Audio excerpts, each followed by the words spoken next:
నమస్తే అండి. కేఎస్బిఎస్ క్రియేషన్స్కి స్వాగతం. ఈరోజు నేను చూపించబోయే రెసిపీ బ్రెడ్తో ఒక మంచి స్వీట్ రెసిపీ అండి. ఇలా చేసుకోండి.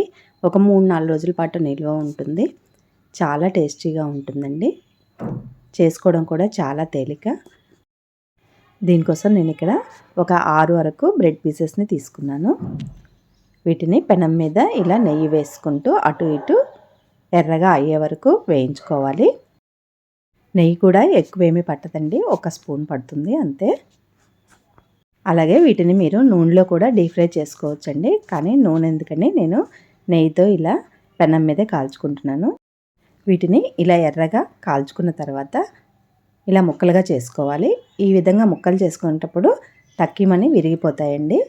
అలాగే ఇక్కడ నేను చూపిస్తున్నాను కదా, మెత్తగా నలిపితే మాత్రం మెత్తగా అయిపోతున్నాయి. ఆ విధంగా వేయించుకోవాలి.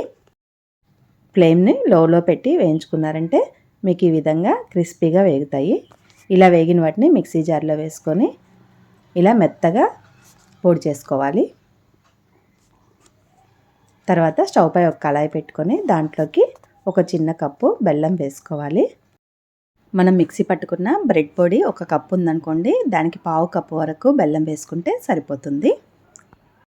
తర్వాత దీంట్లోకి కొద్దిగా వాటర్ వేసుకోవాలి. వేసుకొని ఈ విధంగా బెల్లం అంతా కరిగించుకోవాలి. పాకం ఏమీ రానవసరం లేదు. బెల్లం పూర్తిగా కరిగిన తర్వాత మనం మిక్సీ పట్టుకున్న బ్రెడ్ పొడిని ఇందులో వేసుకొని కలుపుకోవాలి. ఈ పొడంతా పాకంలో కలిసిన తర్వాత దీంట్లో 1 చెంచా వరకు యాలకుల పొడి వేసుకోవాలి. అలాగే 1 చెంచా వరకు నెయ్యి కూడా వేసుకోవాలి. కొన్ని డ్రై నట్స్ని ఇలా కట్ చేసి వేసుకోవాలి.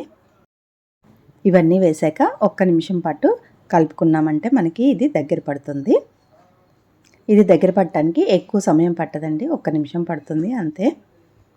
1 నిమిషం తర్వాత చూడండి ఇలా దగ్గర పడింది కదా. మరీ ఎక్కువసేపు ఉంచామంటే ఇది డ్రైగా అయిపోతుంది.